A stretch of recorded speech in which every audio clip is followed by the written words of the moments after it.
Hi students, welcome back. ഇന്ന് നമ്മൾ electrostatic potential എന്ന ചാപ്റ്ററിലെ പൊട്ടൻഷ്യൽ ആൻഡ് കപ്പാസിറ്റൻസ് എന്ന ചാപ്റ്ററിലെ പ്രോബ്ലംസ് ആണ് ചെയ്യാൻ പോകുന്നത്. ഓക്കെ, തിയറി മാത്രം നമുക്ക് പഠിച്ചാൽ പോരാ, പ്രോബ്ലംസ് നമുക്ക് ഇതിന്റെ ഒപ്പം തന്നെ നോട്ട് ചെയ്ത് പോണം. ഓക്കെ, അപ്പൊ നന്നായിട്ട് ഒന്ന് ശ്രദ്ധിച്ചിരിക്കാം. Our first question, two charges 5 into 10 raised to minus 8 coulomb and minus 3 into 10 raised to minus 8 coulomb are located 16 centimeter apart. അപ്പൊ നമ്മുടെ രണ്ട് ചാർജ് ഉണ്ട്. ഏതൊക്കെയാ charge? 5 into 10 raised to minus 8 എന്ന് പറയുന്ന ഒരു ചാർജും രണ്ടാമത്തെ charge minus 3 into 10 raised to minus 8 എന്ന് പറയുന്ന രണ്ടാമത്തെ ചാർജും ഉണ്ട്. ഇവയെ തമ്മിൽ സെപ്പറേറ്റ് ചെയ്തിരിക്കുന്ന ഡിസ്റ്റൻസ് എത്രയാണ്? 16 സെന്റിമീറ്റർ ആണ്. അപ്പൊ ഇവിടെ തമ്മിൽ സെപ്പറേറ്റ് ചെയ്തിരിക്കുന്ന distance 16 centimetre. At what point on the line joining the two charges electric potential 0? ഈ രണ്ട് ചാർജിനെയും തമ്മിൽ ജോയിൻ ചെയ്തിരിക്കുന്ന അല്ലെ, ഇത് ജോയിൻ ചെയ്തിട്ടുണ്ട്, ലൈൻ ജോയിനിങ് ഉണ്ട്. The two charges, the electric potential is 0. എവിടെയാണ് ഇലക്ട്രിക് പൊട്ടൻഷ്യൽ 0 ആയിട്ട് വരിക എന്നുള്ളതാണ്. അപ്പൊ നമുക്കൊരു പോയിന്റ് എടുക്കാം. നമുക്ക് അറിയില്ല ഏത് പോയിന്റ്. ഒരു പോയിന്റ് എടുത്തു. ആ പോയിന്റിലേക്കുള്ള ഡിസ്റ്റൻസ് നമ്മൾ എന്തായിട്ട് എടുക്കും? ആ പോയിന്റിലേക്കുള്ള ഡിസ്റ്റൻസ് x ആയിട്ട് എടുക്കാം. മൊത്തം ഡിസ്റ്റൻസ് എത്രയായിരുന്നു? 16 സെന്റിമീറ്റർ ആയിരുന്നു. അപ്പൊ റിമൈനിങ് ഡിസ്റ്റൻസ് നമുക്ക് എന്തെടുക്കാനായിട്ട് പറ്റും? 16 മൈനസ് എക്സ് അല്ലെ, മൊത്തത്തിൽ നിന്ന് എക്സ് അങ്ങ് കളയാം. അപ്പൊ ഇനി നമുക്ക് പൊട്ടൻഷ്യൽ എടുക്കാലോ. പൊട്ടൻഷ്യൽ 0, ടോട്ടൽ പൊട്ടൻഷ്യൽ 0 ആവുന്നത് എങ്ങനെയാന്ന് നോക്കാം. ഈ charge 5 into 10 raised to minus 8 charge ഇവിടെ ഒരു പൊട്ടൻഷ്യലിനെ പ്രൊഡ്യൂസ് ചെയ്യും. ആ പൊട്ടൻഷ്യലിനെ നമുക്ക് V1 എടുക്കാം. Minus 3 into 10 raised to minus 8 Coulomb ഇവിടെ ഒരു പൊട്ടൻഷ്യൽ പ്രൊഡ്യൂസ് ചെയ്യും. അതിനെ നമുക്ക് V2 എന്ന് എടുക്കാം. അപ്പൊ ടോട്ടൽ പൊട്ടൻഷ്യൽ എന്ത് വരും? Total potential V is equal to V1 plus V2. Okay, ഇനി ആ പൊട്ടൻഷ്യൽ എത്രയാണെന്നാ പറഞ്ഞിരിക്കുന്നത്? Total potential is equal to 0 എന്ന് പറഞ്ഞിട്ടുണ്ട്. അപ്പൊ 0 equal to potential produced by this charge. ഈ ചാർജ് അവിടെ പ്രൊഡ്യൂസ് ചെയ്യുന്ന പൊട്ടൻഷ്യൽ നമുക്ക് എഴുതാലോ. 1/4πε0 into okay 5 into 10 raised to minus 8 divided by potential വരുമ്പോ ഏതേ ഉള്ളൂ? ഡിസ്റ്റൻസ് r ആണ്. ഇവിടെ എന്ത് വരും? ഡിസ്റ്റൻസ് x ആണ്. x പ്ലസ് രണ്ടാമത്തെ -3 into 10 raised to minus 8 ഇവിടെ പ്രൊഡ്യൂസ് ചെയ്യുന്ന പൊട്ടൻഷ്യൽ 1/4πε0 ഇൻറ്റു എത്ര വരും? -3 into 10 raised to minus 8 divided by എത്ര വരും? 16 മൈനസ് എക്സ്. ഓക്കെ, നമുക്ക് പൊട്ടൻഷ്യൽ ആണ്, സ്കെയിലാർ ക്വാണ്ടിറ്റി ആയതുകൊണ്ട് ചാർജിന്റെ സൈനും നമ്മൾ എന്ത് ചെയ്യണം? കൺസിഡർ ചെയ്തേ പറ്റൂ. ഓക്കെ, ഇനി നമുക്ക് എന്ത് ചെയ്യാം? ഒരു ടേമിനെ നമുക്ക് എന്ത് ചെയ്യാം? പുറത്തെ സൈഡിലേക്ക് കൊണ്ടുവരാം. അപ്പൊ 1/4πε0 ഇൻറ്റു -3 ആയതുകൊണ്ട് ഇതിപ്പുറം വരുമ്പോ എന്തായുള്ളൂ? പ്ലസ് ആവുള്ളൂ. അപ്പൊ 3 into 10 raised to minus 8 divided by 16 minus x is equal to 1/4πε0 into 5 into 10 raised to minus 8 divided by x. രണ്ട് സൈഡിൽ നിന്ന് നമുക്ക് 1/4πε0 കളയാം, 10 raised to minus 8 കളയാം. ബാക്കി ഇനി എന്തേ ഉള്ളൂ? 3 divided by 16 minus x is equal to 5 divided by x. ഇനി നമുക്ക് എന്ത് ചെയ്യാം? ക്രോസ് ചെയ്യാം അല്ലെ. അപ്പൊ 3x is equal to ഇവിടെ നിന്ന് എന്ത് വരും? 5 into 16 minus x. അപ്പൊ അവിടെ നിന്ന് നമുക്ക് എഴുതാവുന്നത് എത്രയാണ്? 3x equal to 16 into 5 minus 5x. ഈ 5x നെ നമ്മൾ ഇപ്പുറത്തെ സൈഡിലേക്ക് കൊണ്ടുവന്നാൽ എത്ര വരും? -5x ആണ്. ഇതിപ്പുറം വരുമ്പോ +5x ആയിട്ട് വരും. അപ്പൊ 8x is equal to 16 into 5. അവിടെ നിന്ന് x is equal to നമുക്ക് എങ്ങനെ എടുത്തെഴുതാം അല്ലെ? നമുക്ക് ഇവിടെ എഴുതാം x is equal to 16 into 5 divided by 8. അപ്പൊ 8 ഇങ്ങോട്ട് 2 times. അപ്പൊ x is equal to എത്ര വരും? 10. ഓക്കെ, അപ്പൊ പൊട്ടൻഷ്യൽ എത്രയായിട്ടാ വന്നിരിക്കുന്നത്? എക്സിന്റെ അല്ല, പൊട്ടൻഷ്യൽ അല്ല, എക്സിന്റെ വാല്യൂ എത്രയായിട്ടാ വന്നിരിക്കുന്നത്? 10 സെന്റിമീറ്റർ എന്നാണ് വന്നിരിക്കുന്നത്. അപ്പൊ റിമൈനിങ് ഡിസ്റ്റൻസ് നമുക്ക് എത്ര എഴുതാം? 6 സെന്റിമീറ്റർ എന്നും എഴുതാം അല്ലെ. 16 minus 10 that is equal to 6 centimetre. അപ്പൊ ഏത് പോയിന്റിലാണ് 5 into 10 raised to minus 8 Coulomb of ചാർജിൽ നിന്ന് എത്ര ഡിസ്റ്റൻസ് അകലെയാണ്? 10 സെന്റിമീറ്റർ അകലെ ഇവിടുത്തെ പൊട്ടൻഷ്യൽ എന്തായിരിക്കും? 0 ആയിരിക്കും.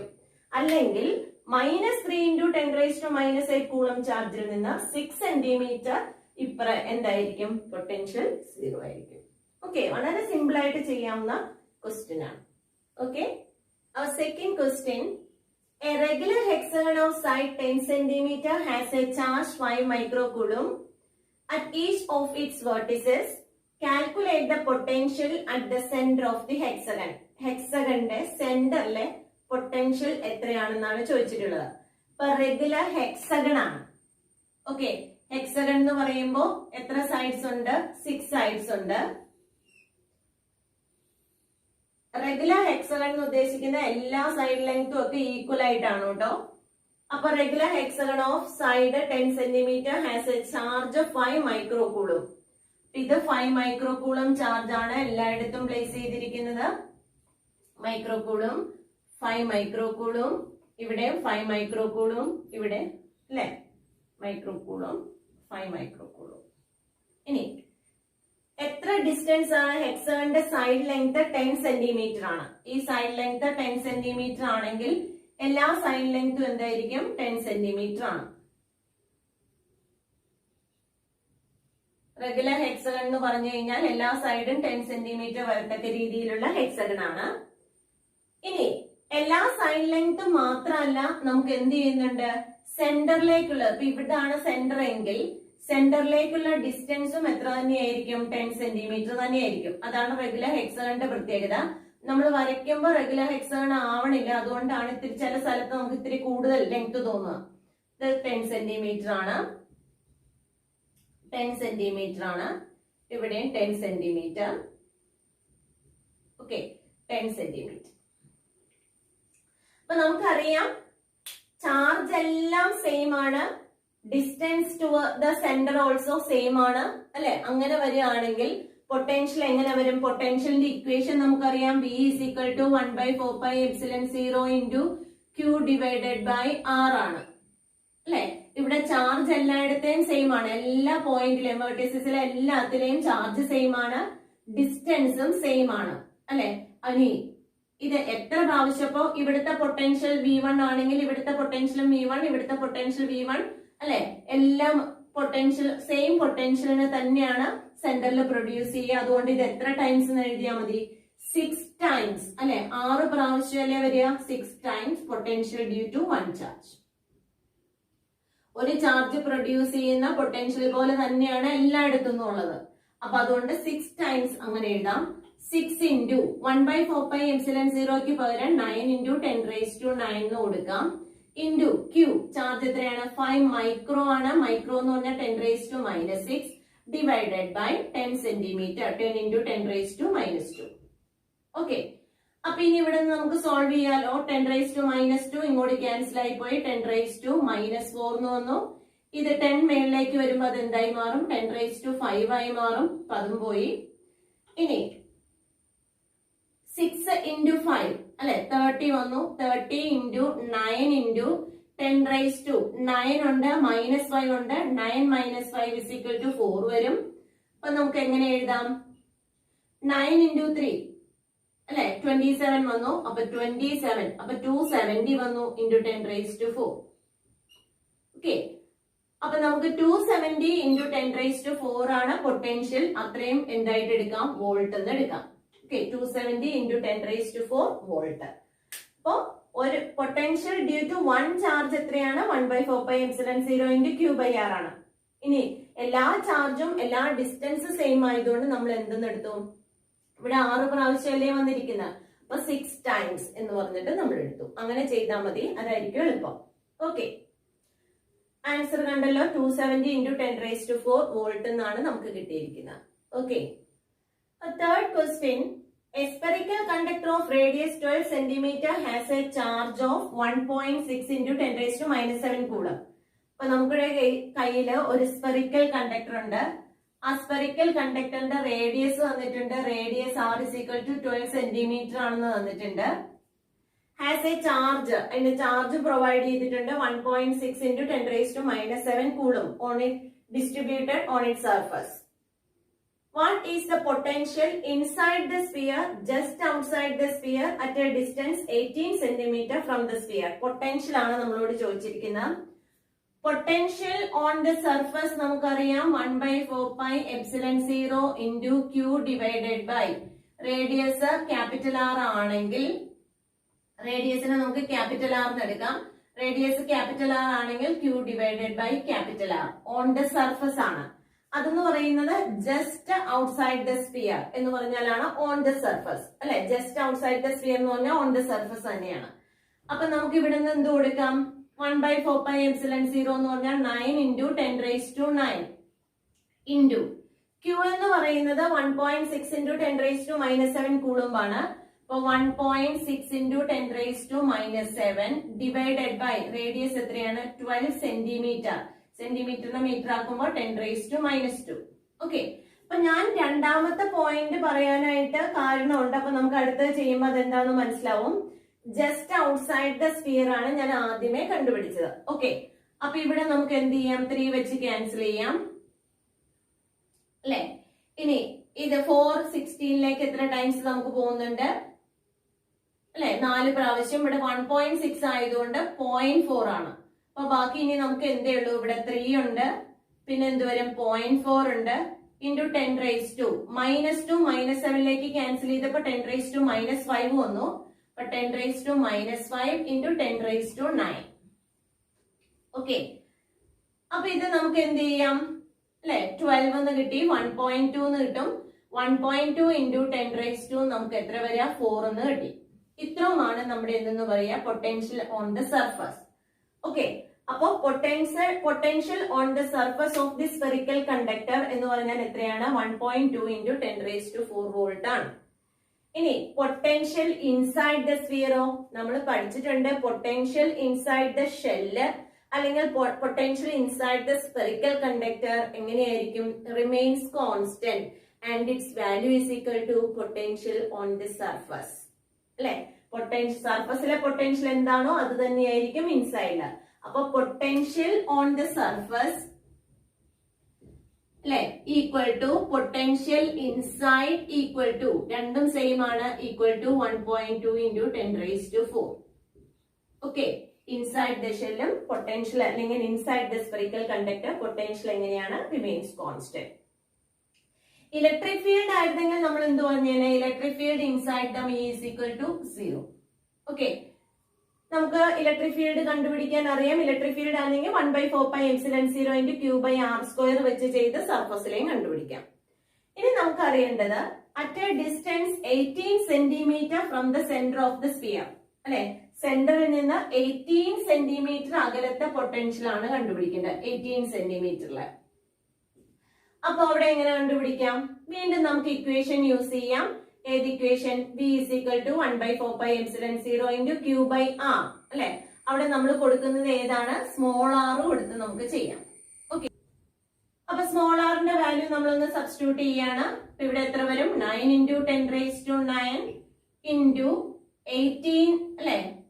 ചാർജ് എത്രയായിരുന്നു? 1.6 ഇൻറ്റു 10⁻⁻7 ആണ് charge, divided by r. r എന്ന് പറഞ്ഞാൽ 18 സെന്റിമീറ്റർ. 18 ഇൻറ്റു 10⁻⁻². 9 18ലേക്ക് എത്ര ടൈംസ് വരും? 2 ടൈംസ് വരും. ഇത് ഇങ്ങോട്ട് ക്യാൻസൽ ചെയ്യുമ്പോൾ 0.8 വരും. ബാക്കി അപ്പൊ നമുക്ക് എങ്ങനെ എഴുതാം?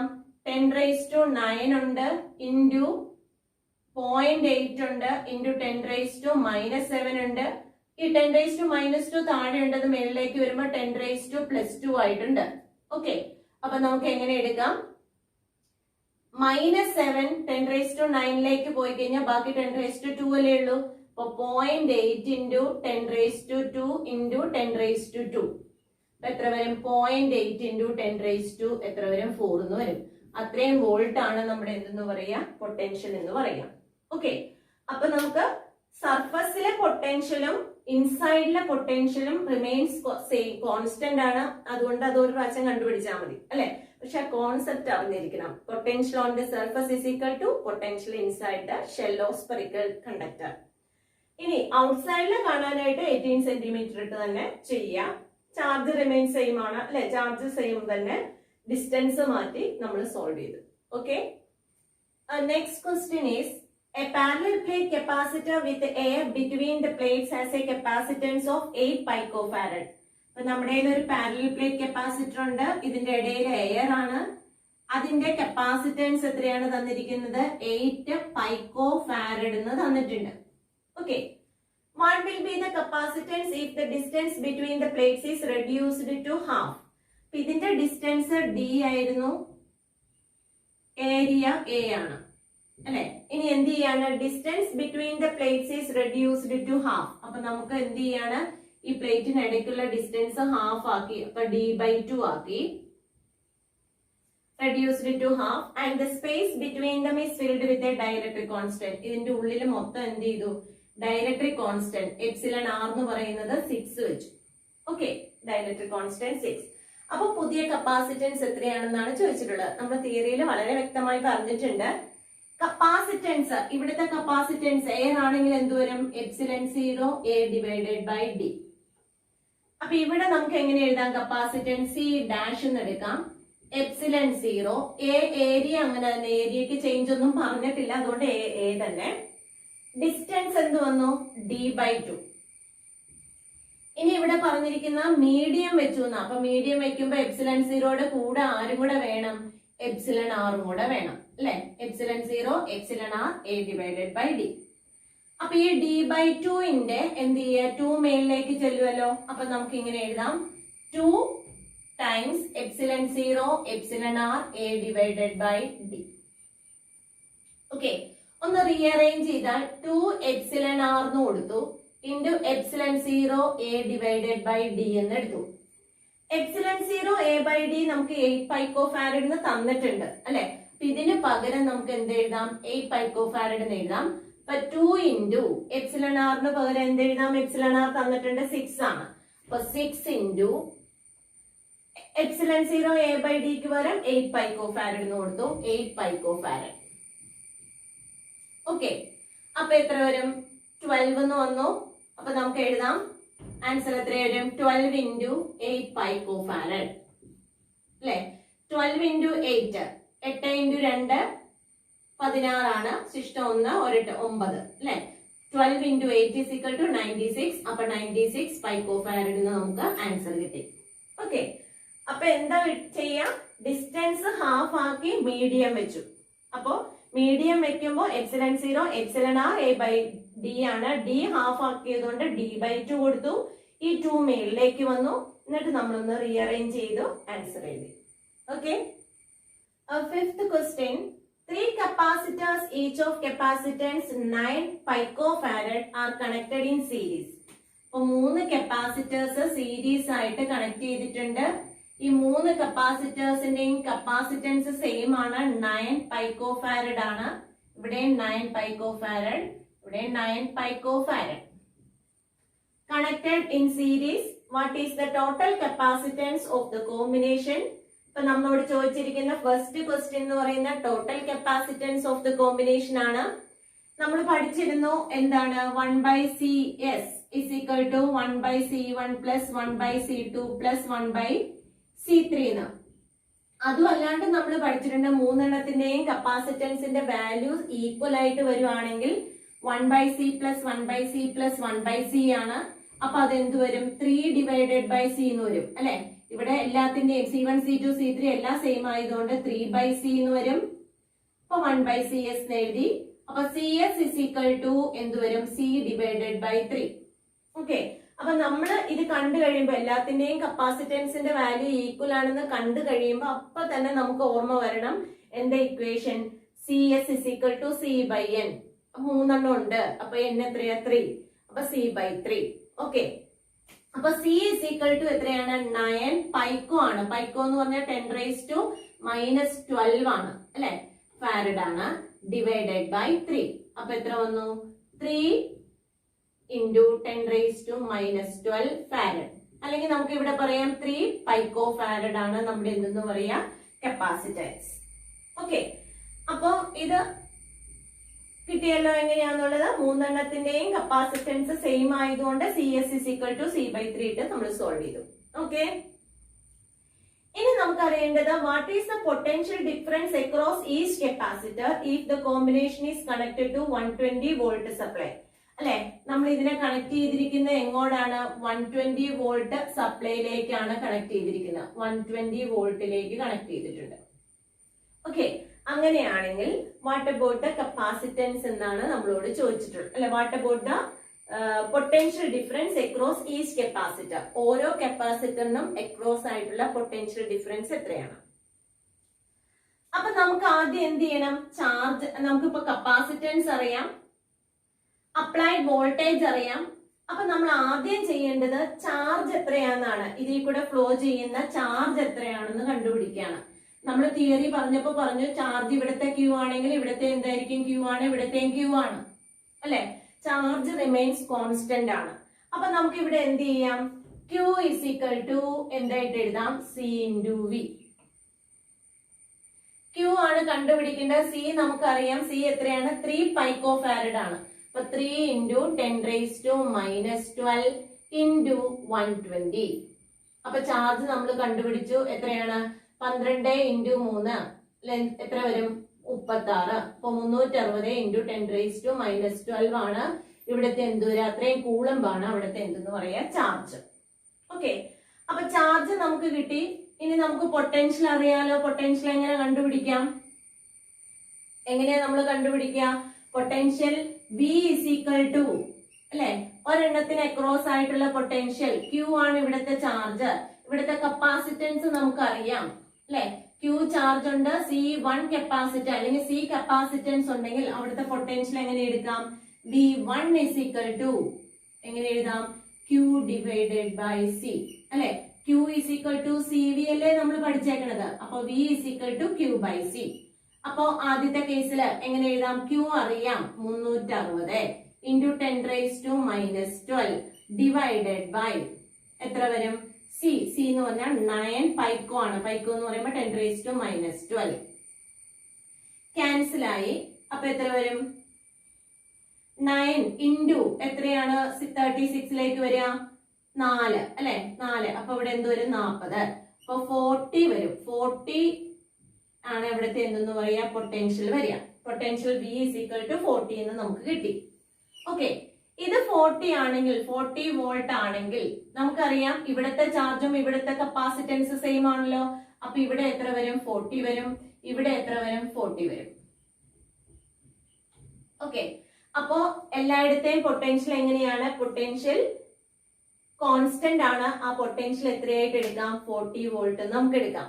ഇനി ഇത്രയും ചെയ്തില്ലെങ്കിൽ, ഇപ്പൊ ഇതിങ്ങനെ ഞാൻ ചെയ്തെന്ന് പറഞ്ഞു കഴിഞ്ഞാൽ ഇനി നിങ്ങൾക്ക് ഒരു പ്രോബ്ലം വന്നു കഴിഞ്ഞു കഴിഞ്ഞാൽ ഇവിടുത്തെ കപ്പാസിറ്റൻസിന്റെ വാല്യൂ ഡിഫറെന്റ് ആണെങ്കിൽ നമ്മൾ എങ്ങനെ കണ്ടുപിടിക്കാം എന്നുള്ള കേസാണ് ഞാനിപ്പോ ഇവിടെ കാണിച്ചത്. ഇതിപ്പോ നമുക്ക് ഇങ്ങനെ ചാർജ് കണ്ടുപിടിക്കാണ്ട് അല്ലെങ്കിൽ എന്ത് വരും? പൊട്ടൻഷ്യൽ കണ്ടുപിടിക്കാണ്ട് നമുക്ക് ഈസി ആയിട്ട് എഴുതാൻ പറ്റും. കാരണം ഇവിടെ 120 ആണല്ലോ വോൾട്ടേജ്. 120 ഇവിടുത്തെ എല്ലാത്തിന്റെയും കപ്പാസിറ്റൻസ് സെയിം ആണല്ലോ. അപ്പൊ എന്ത് വരും? 3 അങ്ങ് ഡിവൈഡ് ചെയ്തു പോകും. അല്ലെ, 3 ഡിവൈഡ് ചെയ്യുക. 120 ഒക്കത്തക്ക രീതിയിൽ 3 എങ്ങനെയാ ഡിവൈഡ് ചെയ്തു പോവാ? 40 40 40 അങ്ങനെയല്ല ഡിവൈഡ് ചെയ്യാൻ പറ്റുള്ളൂ.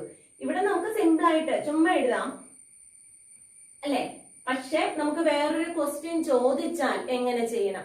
കപ്പാസിറ്റൻസിന്റെ വാല്യൂ ഡിഫറെന്റ് ആണെങ്കിൽ നമുക്ക് എങ്ങനെ ചെയ്യാം എന്നുള്ള കേസാണ് ഞാൻ പറഞ്ഞത്. അപ്പൊ കപ്പാസിറ്റൻസ്, എഫക്റ്റീവ് കപ്പാസിറ്റൻസ് കണ്ടുപിടിക്കുക, ചാർജ് കണ്ടുപിടിക്കുക, അതിൽ കൂടെ ഫ്ലോ ചെയ്യുന്ന ചാർജ് കണ്ടുപിടിക്കുക. ചാർജ് കണ്ടുപിടിച്ച ഓരോന്നിന്റെ, ഇപ്പൊ V1 ആണെങ്കിൽ Q by, ഇപ്പൊ ഡിഫറെന്റ് ആണെങ്കിൽ Q by C1, V2 ആണെങ്കിൽ Q by C2, V3 ആണെങ്കിൽ Q by C3. ഇവിടെ എല്ലാം ഈക്വൽ ആയതുകൊണ്ട് നമുക്ക് എന്ത് എഴുതാം? Q by C. 40 കിട്ടി. ഇവിടെ 40 ആണെങ്കിൽ ഇവിടെയും 40 ആണ്, ഇവിടെയും 40 ആണ്. Okay. I think this topic is clear for you. If you like this video, please subscribe and enable the bell button. Thank you.